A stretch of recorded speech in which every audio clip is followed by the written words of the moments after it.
Shalom Dr. Suentolio, apa kabar? Apa kabar baik?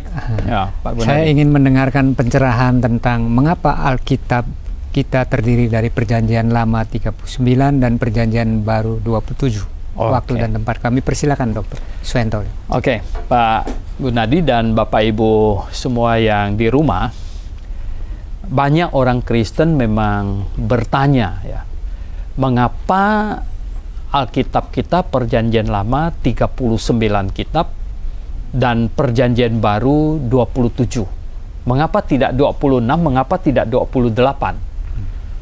Nah, ini hal yang sangat-sangat penting ya. Mengapa? Kita sudah ada episode yang sebelumnya yang mengenai mengapa kita percaya Alkitab firman Tuhan. Nah, karena Alkitab ini adalah dasar iman kita. Ya, kita mempercayai semua yang di dalam Alkitab ini. Jadi ini Alkitab itu fondasi iman kita. Nah, kalau Alkitab ini kacau, ya kacaulah iman kita.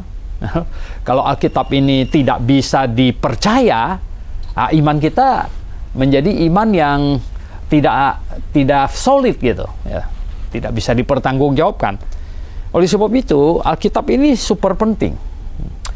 Bahkan semua yang lain-lain itu bisa tidak benar kalau Alkitab ini jadi tidak benar gitu. Ya, semua iman yang lain tidak ada, itu saya bilang akan balik nol gitu. Mau Tritunggal kah, Yesus satu-satu juru selamat segala macam. Kalau Alkitab ini kacau, ya semua itu jadi nggak ada guna. Ya kan? Apalah Tritunggal segala macam kan didasarkan pada Alkitab. Jadi kalau Alkitab kacau, ya semua yang lain itu jadi mubazir gitu. Balik nol gitu.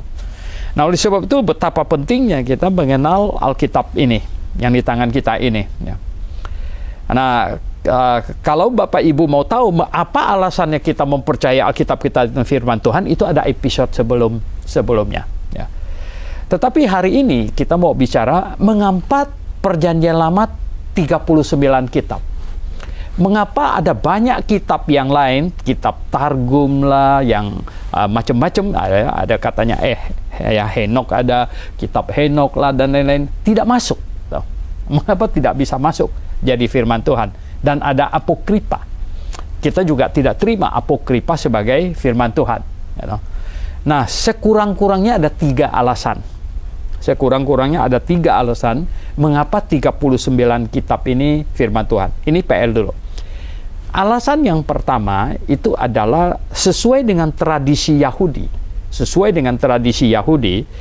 Hanya 39 ini firman Tuhan. Yang lain-lain boleh dibaca, tidak jadi masalah. Ya, itu disebut bacaan, tidak jadi masalah. Ya, jadi ini penting sekali. Sampai hari ini sebenarnya. Sampai hari ini di Israel sana hanya mengakui 39 kitab ini firman Tuhan. Nah, ini yang perlu diketahui. Yang kedua, kita dapatkan bahwa penulis-penulis kitab Perjanjian Baru, ya, seperti Matius, Markus, Lukas dan semuanya, penulis kitab Perjanjian Baru hanya mengutip dari 39 kitab ini. Ya, jadi tidak mengutip yang lain, ya, hanya menyatakan 39 kitab ini firman Tuhan.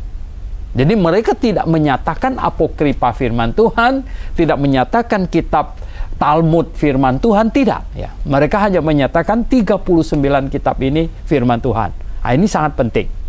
Ya, jadi, orang Kristen harus sangat-sangat paham akan hal ini ya, dengan baik. Dan yang ketiga, alasan yang ketiga, ini sebenarnya yang paling penting. Tuhan Yesus sendiri hanya mengakui 39 kitab ini firman Tuhan. Nah, coba kita cek ya. Silakan kalau ada Alkitab boleh dibuka ya. Itu di dalam ya Injil Lukas ya, pasal yang ke-24. Itu pasal terakhir ya. Injil Lukas pasal yang ke-24 di ayat yang ke-44.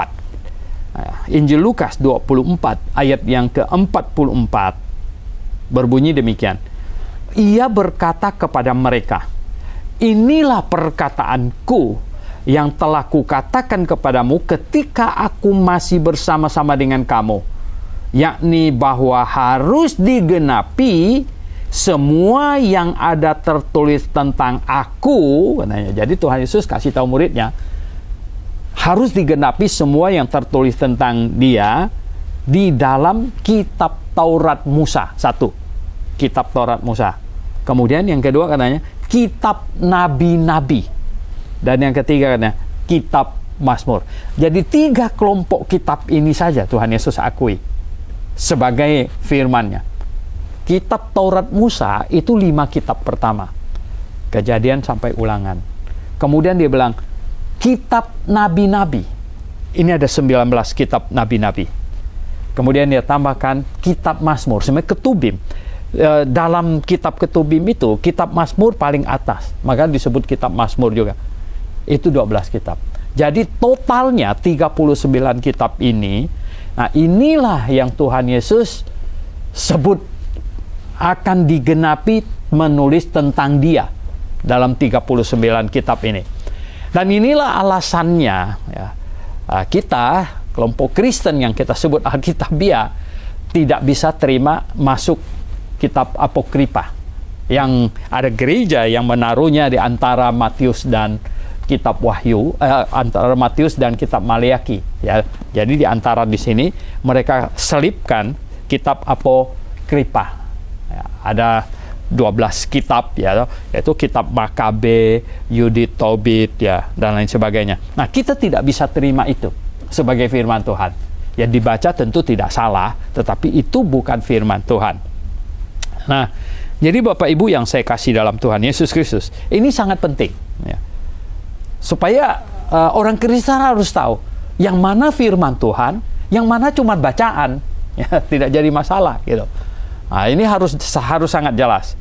Nah, ini kitab Perjanjian Lama. Oke, beres. 39 kitab ini. Nggak boleh tambah, nggak boleh kurang. Nah, ini yang diakui oleh Tuhan sendiri sebagai firman-Nya. Nah, kemudian kita beralih hal yang kedua. Mengapa Perjanjian Baru 27 kitab? Ya toh? Kenapa tidak 28? Kenapa tidak 26? Mengapa 27? Nah, jadi Bapak Ibu yang saya kasih dalam Tuhan Yesus Kristus, jemaat mula-mula tentu dipimpin oleh Roh Kudus, ya, itu menyimpulkan rasul-rasul ya, rasul-rasul adalah orang yang Tuhan tunjuk, yang Tuhan berikan mereka wahyu, revelation. Ya, jadi penyingkapan wahyu. Dan Tuhan berikan kepada mereka inspiration, ilham, untuk menuliskannya. Nah, maka itulah bukan hanya pengajaran lisan para rasul itu firman Tuhan, tetapi tulisan para rasul ya, itu firman Tuhan. Nah, ini yang harus difahami amat sangat. Saya ketemu ada satu pendeta yang sudah lumayan tua. Dia ribut dengan saya di rumah satu orang waktu kami kebaktian di sana ya. Dia malah tanya sama saya, apa beda surat saya dengan surat Paulus? Lah, saya bilang, Bapak sudah khotbah begitu banyak, masa tidak dapat membedakan surat Bapak dengan surat Paulus ya? Surat Bapak bukan firman Tuhan, mungkin surat cinta doh. Ya, kalau surat Paulus itu firman Tuhan. Nah, ini persoalannya ya. Ini yang orang Kristen harus tahu gitu. Ya, mengapa kita hari ini baca surat Rasul Paulus, kita bilang firman Tuhan begitu? Lah, bagaimana dengan surat om kamu? Itu bukan firman Tuhan. Nah, ini harus difahami ya. Jadi begini, jemaat awal, jemaat mula-mula, akhirnya mereka mengumpulkan surat atau tulisan rasul. Dan mereka tahu ya Tuhan berbicara melalui rasul gitu. Melalui rasul-rasul pengajarannya. Jadi dan Tuhan memang memberi meterai kepada segala yang disampaikan oleh rasul. Meterainya itu apa? Nah, meterainya sebenarnya adalah karunia melakukan mujizat itu ya. Nah, kita lihat di 2 Korintus pasal 12 ayat 12. 2 Korintus ya. Kalau kita buka 2 Korintus pasal 12 ya, di ayat yang ke-12-nya itu berbunyi begini. Ya. Segala sesuatu yang membuktikan bahwa aku adalah seorang rasul telah dilakukan di tengah-tengah kamu dengan segala kesabaran oleh tanda-tanda, mujizat-mujizat, dan kuasa-kuasa. Kelihatannya, mungkin ada penghasut-penghasut datang ke Korintus, menyebabkan ada yang mempertanyakan kerasulan dari Paulus. Karena Paulus kan nggak ikut sama-sama Petrus segala macam waktu Tuhan Yesus masih belum disalib gitu. Mungkin apakah betul dia rasul dan lain sebagainya. Nah, akhirnya Paulus tulis ini, segala sesuatu yang membuktikan aku seorang rasul sudah dilakukan di tengah-tengah kamu. Yaitu apa? Mujizat-mujizat, kuasa-kuasa yang ditunjukkan itu. Nah, sebenarnya orang Kristen yang mempelajari Alkitab memahaminya begini. Mengapa Paulus jalan dengan Barnabas? Barnabas tidak buat mujizat. Yang buat mujizat itu Paulus. Karena Barnabas tidak diangkat jadi rasul. Yang diangkat jadi rasul itu Paulus. Lalu Paulus jalan dengan Silas, perjalanan misinya. Silas tidak buat mujizat gitu. Hanya Paulus yang buat mujizat. Maka itulah Silas tidak rasul, Paulus yang rasul gitu. Nah, tidak tercatat Timotius, Titus segala macam buat mujizat ya, karena mereka bukan rasul. Nah, jadi Bapak Ibu yang saya kasih dalam Tuhan, hal yang sangat-sangat penting difahami adalah bahwa tidak sembarangan orang boleh menyebut dirinya rasul. Tidak sembarangan orang. Sebab apa? Kalau betul-betul dia rasul, kita harus terima tulisannya itu firman Tuhan gitu. Ya kan? Ya. Kan nggak bisa tidak ya. Karena orang bilang si anu itu rasul, yang benar gitu. Ya, kalau dia betul-betul rasul, ya suratnya harus kita kumpulkan, masukkan sini gitu. Ya tidak mungkin ya. Jadi tidak semua orang boleh menjabat rasul dan tidak semua orang diberi ini jabatan rasul. Hanya orang yang Tuhan sungguh-sungguh pakai dan Tuhan buktikan pengangkatannya sebagai rasul dengan apa? Memberikan dia karunia melakukan mujizat, sebenarnya itu. Nah, beda dengan mujizat dengan karunia melakukan mujizat itu begini, Pak. Ini banyak orang dibingungkan. Misalnya kalau kita tim penginjilan ke Papua. Tim penginjilan ke Papua, ya toh. Wah, masuk hutan segala macam, ya enggak? Kita kan rada agak berumur gitu toh. Pak Gunadi jatuh sakit. Waduh, ini kelihatannya agak gawat ini ya enggak? Lalu, wah ini bisa out ini gitu ya, bisa out ini. Lalu ini di hutan lagi, obat yang nggak ada segala macam. Nah, saya berdoa Pak, Tuhan tolonglah. Ini di tengah hutan ini, ya. Kalau out di sini ini bisa gawat nih, bawa pulangnya repot, ya. Nah, saya berdoa, habis berdoa, tidak lama kemudian Pak Gunadi bilang, wah ini mulai sehat nih Pak Suento, mulai sehat ini saya nih. Wow, ya saya bilang, Tuhan jawab doa kita, ya kan? Terjadi mujizat gitu loh. Nah, saya bilang begini, ya toh. Saya tidak diberi karunia melakukan mujizat karena saya bukan rasul. Ini harus difahami gitu. Tapi Tuhan menjawab doa. Sehingga mujizat terjadi karena Tuhan menjawab doa. Artinya begini, lain kali kalau saya doakan orang belum tentu orang sembuh lagi gitu. Ya, jadi saya tidak boleh pulang ke Jakarta lalu bikin acara KKR supaya semua orang sakit dibawa ke saya segala macam, lalu saya doakan, ada yang nggak sembuh, saya marah-marah, dia kurang iman segala macam. Tidak boleh begitu ya. Nah, jadi sekarang ya kita tahu satu hal yang sangat penting sekali adalah apa? Posisi rasul. Nah, harus kita tahu posisi rasul baru kita bisa tahu 27 kitab PB ini mengapa diterima sebagai firman Tuhan. Mengapa? Jadi syarat nomor satunya itu adalah itu tulisan rasul. Itu tulisan rasul ya. Jadi jemaat mula-mula mereka berkumpul, mereka mengumpulkan ya, karena waktu itu kan belum ada mesin fotokopi ya. Jadi Matius tulis, mungkin Matius ada di daerah Yudea ya, dan orang-orang Yudea di sekitarnya zaman itu hanya pakai salin ya. Jadi salin. Oleh sebab itu ada banyak manuskrip, ada ribuan. Bahkan ada yang terjadi kok tidak sama, tidak sesuai, beda. Yang namanya orang salin kan kadang-kadang bisa, ya kalau di fotokopi nggak ada salahnya, pleng gitu loh. Kalau disalin pakai tangan ya bisa memang ya miss sedikit dan lain sebagainya bisa. Nah ini, tetapi ya biasanya gini, kami yang mempelajari manuskrip tahu biasanya begini, kita ada namanya text criticism, itu pelajaran ini. Dari semua manuskrip yang terkumpul, yang ribuan itu ya, itu ada manuskrip yang dipakai secara tradisional di jemaat, beda dengan manuskrip yang dipakai secara pribadi. Nah, ini harus dapat dibedakan dulu. Mengapa ada beda begini? Oh beda. Kalau Pak Gunadi mau catat gitu sesuatu, catat untuk pakai sendiri. Ya salah-salah sedikit nggak apa-apa lah, dicoret gitu, terus tulis di sampingnya. Tapi kalau itu dicatat untuk kebutuhan jemaat, beda gitu. Pasti akurasinya tuh tinggi gitu. Nah, makanya kalau dicatat untuk dipakai jemaat punya, itu tidak ada coret-coretan biasanya. Ya, karena akurasinya tinggi. Nah, oleh sebab itu yang bisa dijadikan patokan biasanya adalah apa? Manuskrip yang diturunkan dari jemaat, bukan yang dipakai person per person di rumah masing-masing punya gitu. Oke. Nah, kita lihat sekarang 27 kitab yang dikumpulkan oleh jemaat ya abad pertama dan kedua, ini adalah tulisan rasul. Tulisan rasul ya. Jadi kalau bukan tulisan rasul, mereka mesti lihat. Nah, ini yang kedua, kategori kedua.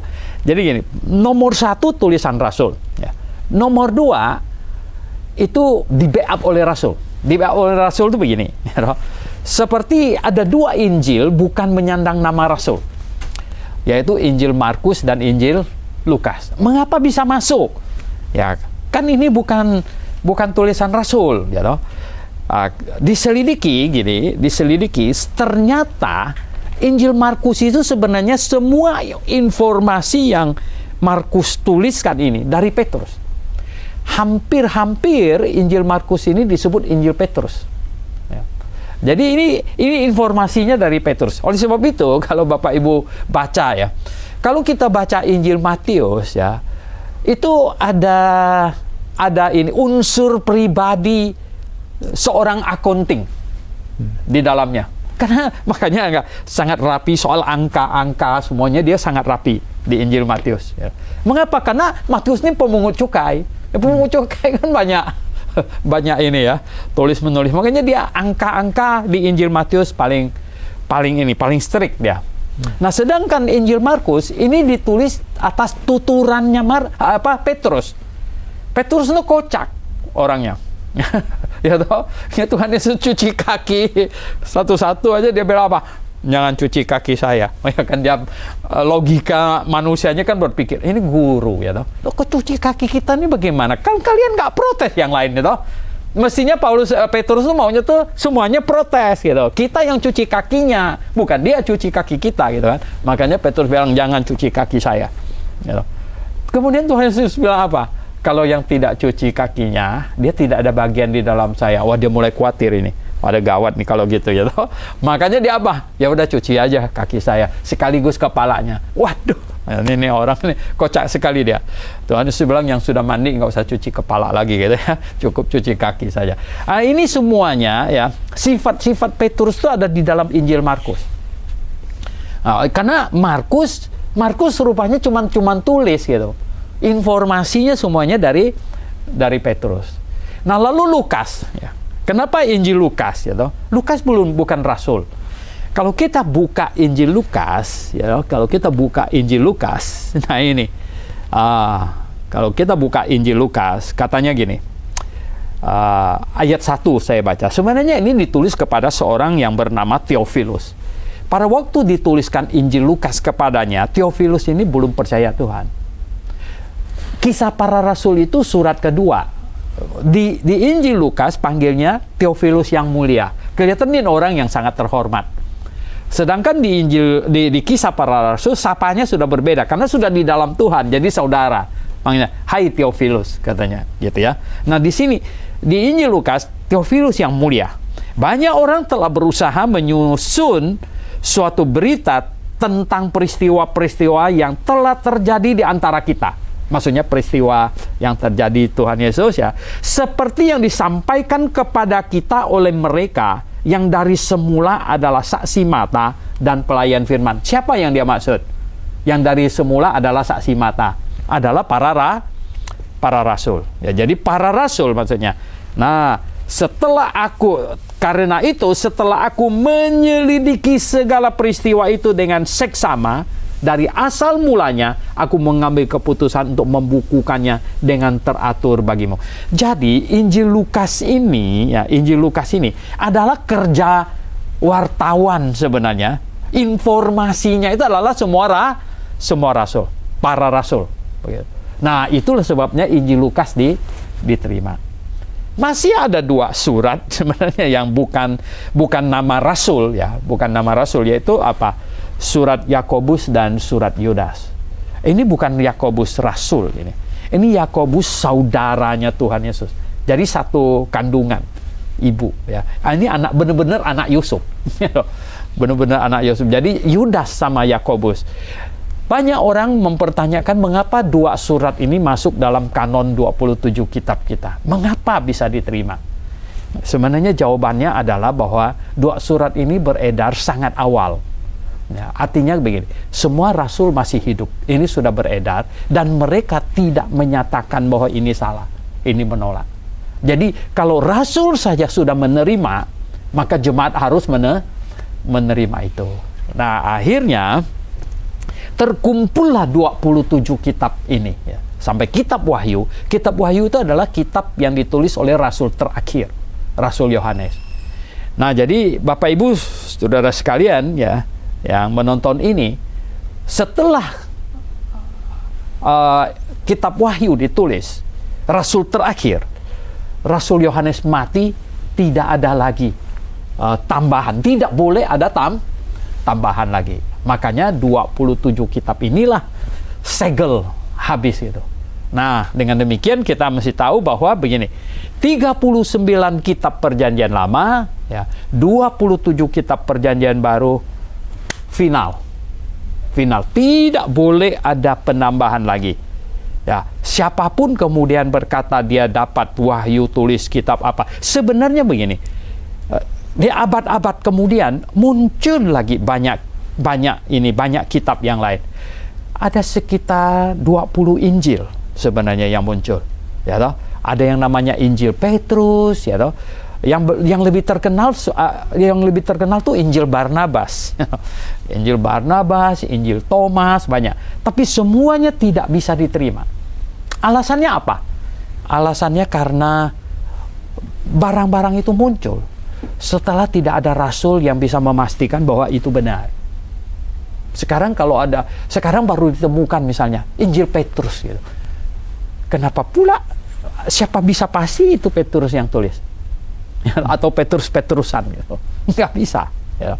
Nah, jadi iman kita secure ya dengan ditumpukan ke atas 27 kitab perjanjian baru, 39 kitab perjanjian lama. Tidak boleh ada pengurangan, tidak boleh ada penambahan.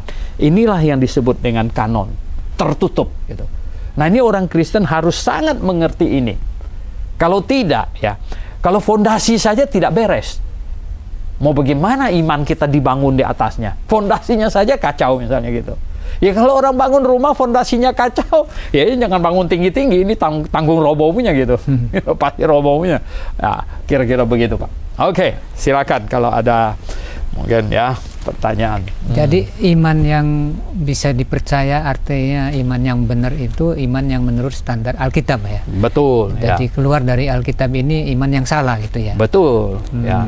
Jadi kalau begitu mungkin kalau ada orang yang seolah-olah menyimpang dari Alkitab, pengajaran-pengajaran yang tidak sesuai dengan Alkitab, patokannya bisa dihakimi dari ayat-ayat Alkitab ini. Betul ya. Ya, jadi begini ya, Pak Gunadi. Ada 2 kategori kesesatan dalam kekristenan. Ya. Satu adalah keluar dari Alkitab. Ini artinya ada pengurangan atau penambahan. Ya, geser dari Alkitab. Ya. Bergeser dari Alkitab. Dan yang kedua ini adalah salah menafsirkan Alkitab. Ya, jadi ini 2. Di dalam seluruh kekristenan yang begitu rame, ya, denominasi yang kayak hutan belantara, gitu, itu hanya ada 2 kategori kesesatan. Bergeser dari Alkitab. Ya. Artinya kurang. Kalau kurang nggak bisa paham kebenaran. Yudaisme itu bisa kacau karena kurang. Ya loh? Kurang apa? Dia nggak percaya perjanjian baru. Berarti segala macam ibadah simbolik perjanjian lama, sembelih domba dan lain sebagainya tidak ada lanjutannya. Ya loh? Nah, dombanya siapa dan lain sebagainya tidak ada lanjutannya. Dia tidak mungkin bisa benar karena dia kurang. Nah, kalau lebih, lebih ini banyak yang lebih ini, banyak yang kelebihan nih. Ini yang kacau ini ya. Kelebihan ini ya loh. ada Mr. M yang ya ketemu malaikat di gua, ya bikin kitab lagi, ya nggak? Ini kan kacau-kacau ini, gitu. Banyak ini, ada tambah-tambahan ini. Nah ini nggak mungkin bisa benar. Ini artinya bergeser dari Alkitab, keluar dari Alkitab. Nah, ini kategorinya bisa kita cari. Ya. Termasuk ya sebenarnya kelompok yang percaya masih ada turun wahyu lagi. Orang bernubuat dan sebagainya. No, kita bilang tidak bisa. Ya, tidak ada lagi wahyu fresh dari Tuhan. Sudah ditutup kanan. Sudah ditutup. Yeah. Nah, mereka langsung bilang, Pak Soeharto kok batasin Tuhan? Saya bilang, kamu jangan bodoh begitu. Saya sekecil ini bagaimana mau membatasi Tuhan? Yang benar itu Tuhan yang batasin kita.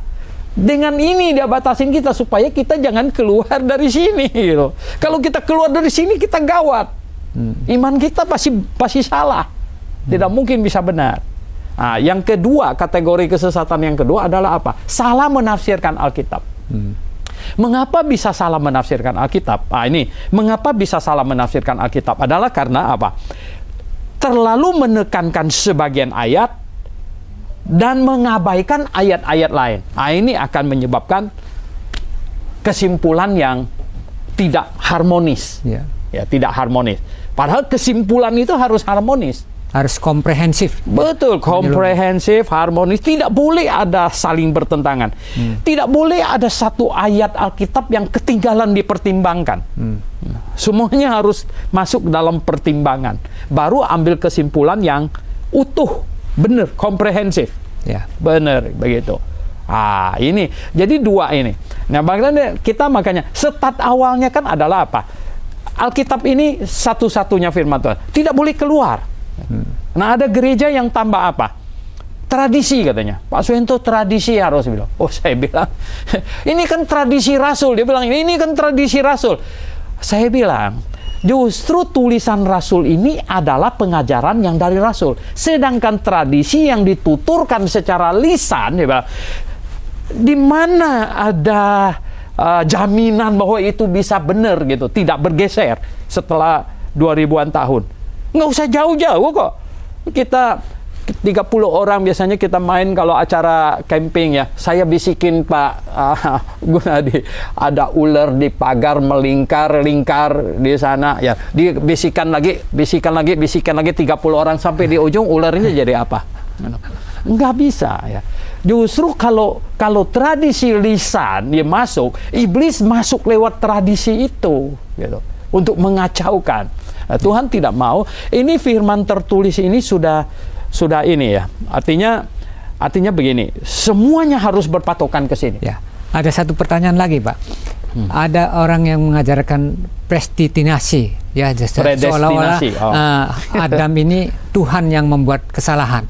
Apakah ini keluar dari konteks Alkitab atau salah tafsir? Bagaimana? Salah tafsir. Nah, silakan, Pak. Itu kelompok yang salah tafsir, predestinasi. Kita sebutkan teologi predestinasi, ya. Teologi predestinasi ini kan pencetusnya John Calvin. Ya. Jadi dia menafsirkan, dia menyimpulkan begitu ya, bahwa Tuhan Allah sudah menetapkan, sudah predestinated ya nasib orang atau apa. Sebenarnya predestinasi ini, teologi predestinasi itu mirip dengan tetangga kita itu yang namanya apa ya, ini kalau takdir sudah ditakdirkan gitu, sudah dipredestinate, sudah ditakdirkan ya tetangga kita itu kan. Kekristenan tidak mengenal begitu ya. Oh, kita itu salah ya. Jadi gini, John Calvin saking dia mau menekankan itu, segala sesuatu melalui satu dekret ya. Allah sudah tetapkan segala sesuatu. Jadi ditanya dia, kalau begitu Adam jatuh dalam dosa juga sudah Tuhan tetapkan dong. Dia jawabnya apa? Ya. Nah, ini yang saya bilang, saya tidak bisa terima. Bagaimana Adam jatuh dalam dosa Tuhan yang tetapkan? Malah John Calvin tambahkan, pada waktu Adam jatuh Tuhan senang katanya. Ampun, saya bilang, ini bagaimana bisa begitu? Itu salah menafsirkan Alkitab. Itu yang disebut pendapat manusia. Betul. Iya. Sehingga mengakibatkan jadi efeknya simpang siur. Simpang siur. Nah, makanya jadi orang Kristen ya, karena kita menjunjung tinggi kebebasan. Ya. Karena kita menjunjung tinggi kebebasan inilah makanya sangat variasi. Tetapi orang Kristen tidak boleh kehilangan akal sehat ya, untuk menilai. Dan mau tidak mau harus memilih yang mana. Tidak bisa tidak. Ada orang, aduh saya nggak mau pilih deh, nggak bisa. Kamu tidak pilih itu pilihan, yaitu pilihan tidak mau pilih. Padahal ada ayat jelas bahwa Yesus Kristus datang ke dunia untuk segala macam bangsa kan? Oh ya. Universal kan begitu? Betul. Itu kan penebusan itu untuk semua orang. Tidak dibatasi. Tidak ada batasnya. Tetapi ada yang percaya, ada yang tidak. Makanya tugas kita kan adalah memberitakannya, ya. Memberitakan. Ada makanan yang enak kan diseru-serukan gitu. Betul. Ya dia nggak mau makan ya, bagaimana? Kita hanya kasih tahu makanan enak gitu. Ya. Begitu. Nah, mengenai teori Calvin tulip itu bagaimana? Wah, itu bisa panjang itu, Pak. Itu bisa panjang itu. Iya, itu bisa panjang itu ya. Ya. Baik, kalau begitu ini luar biasa kita setelah mendengar penjelasan dari Dr. Suentolio bahwa Alkitab kita mempunyai Perjanjian Lama 39 dan Perjanjian Baru 27, sehingga kita mempunyai satu prinsip canon ya, Wahyu 21, tidak boleh ditambahin dan tidak boleh dikurangin, dan ini adalah standar Alkitab yang Alkitabiah. Yang di luar ini ada satu aliran yang menyesatkan begitu. Betul. Puji Tuhan, untuk itu kita sudah selesai dengan wawancara Dr. Suentolio, dan pada siapa yang ingin berkonsultasi hubungi nomor telepon di bawah ini. Terima kasih Pak Suentolio. Terima kasih Tuhan. ya, Amin. semua.